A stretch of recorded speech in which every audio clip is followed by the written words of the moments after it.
Day 3। নিজেকে কিছু হওয়ার জন্য অনেক সময় আমরা মোটিভেশন পাই না, যে কী করা উচিত, আমাকে দিয়ে হবে কি না, অনেক কিছু।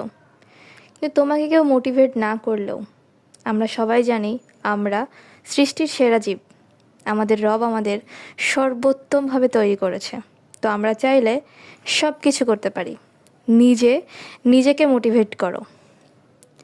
নিজে 10 বছর পর নিজেকে কোথায় দেখতে চাও, কোন পজিশনে দেখতে চাও, কত টাকার মালিক হতে চাও, 1000 টাকার না কোটি টাকার? নিজেকে বলো তুমি কি হতে চাও, কত উচ্চ শীর্ষে উঠতে চাও, তুমি কজনকে দেখাতে চাও তুমিও পারো। এগুলো ভেবে নিজেকে আস্তে আস্তে মোটিভেট করো, নিজেকে নিজে মোটিভেশন দাও। আমরা যেহেতু সামাজিক জীব এবং পরিবারের একজন সদস্য, তো পরিবারকে এবং নিজের সামাজিক মানুষজনগুলোকে গর্বিত করার পাশাপাশি আমাদের নিজেদেরও গর্বিত করার একটা দায়িত্ব রয়েছে।